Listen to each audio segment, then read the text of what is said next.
You are leaving us to be slaughtered. That is the headline here. I just want to read you direct quotes. They are stunning.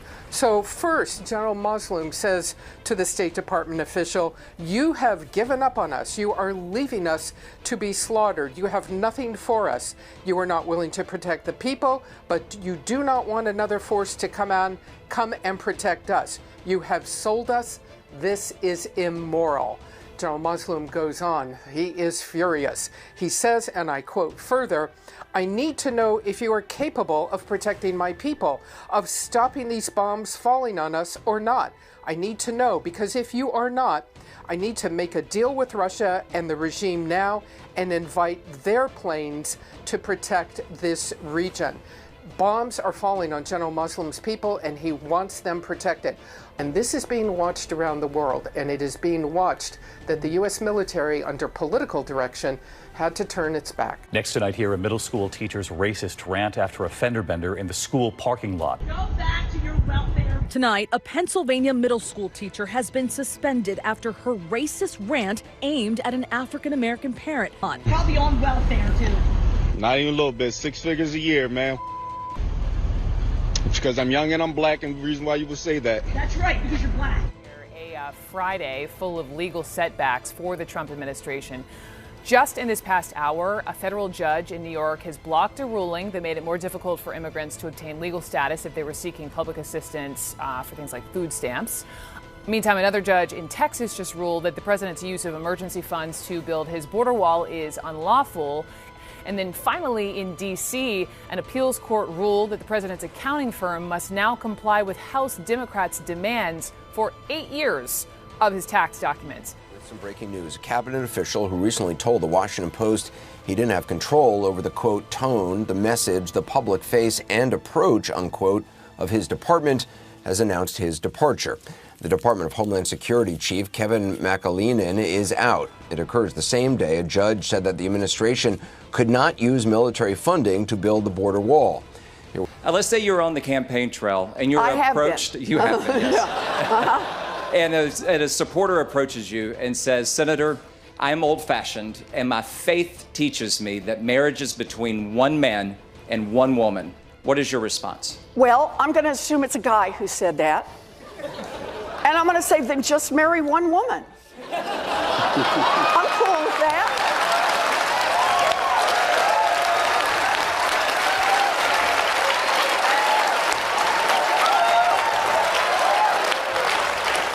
Assuming you can find one.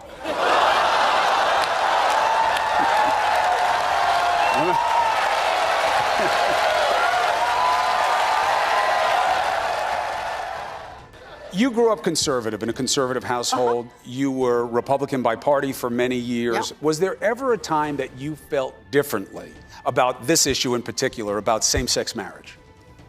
No, I don't think so. I actually don't remember it. I mean, it may have been the case. I don't have notes from when I was a little kid.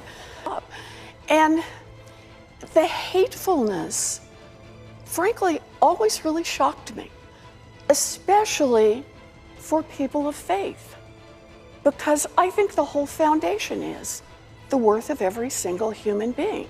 And I get people may make decisions for themselves that are different than the decisions other people make, but by golly, those are decisions about you.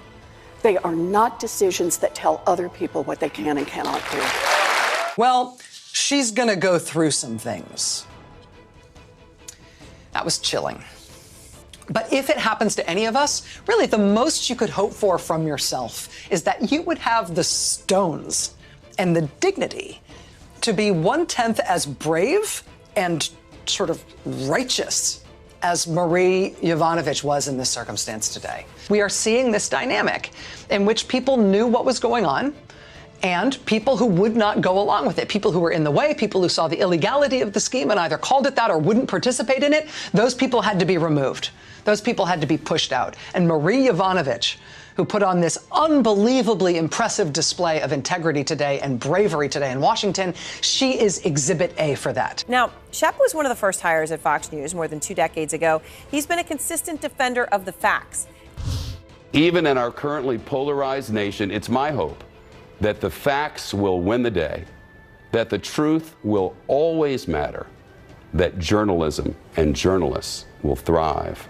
He's one of the only news anchors left on Fox, and he left because he couldn't take it anymore. Sources tell me that he was simply appalled by some of the opinion hosts' comments. He felt that he had been marginalized. There wasn't room for him anymore. Here's what happened at that moment when he said, "I'm Shep Smith, Fox News, New York." And then here's what happened. Whoa. I'm Neil Cavuto, and like you, I'm a little stunned and a little heartbroken. I don't know what to say. John, I apologize for being a little shell-shocked on this other development here, but take it away, sir. I've just been trying to compile my thoughts, too. Neil, I walked out here to do the hit and suddenly got hit by a subway train. Holy mackerel.